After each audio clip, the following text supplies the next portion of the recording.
आप देख रहे हैं आपका अपना टीवी चैनल आरजे रमझाझर।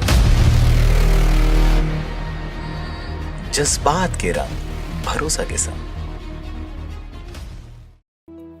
इस न्यूज के प्रायोजक हैं देव जनरल स्टोर एवं पुस्तक भंडार, नया बस स्टैंड, मुंगेली।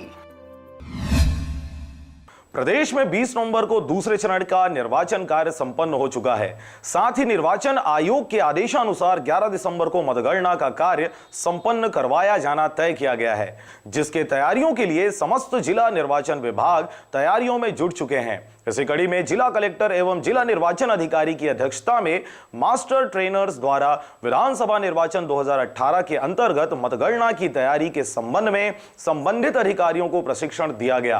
कलेक्ट्रेट स्थित मनियारी सभा कक्ष में हुए इस बैठक में अधिकारियों को मतगणना कार्य में सावधानी बरतने एवं मतगणना प्रक्रिया के संबंध में विस्तृत जानकारी दी गई। इस दौरान लगभग सभी प्रशासनिक अधिकारी इस बैठक में शामिल हुए।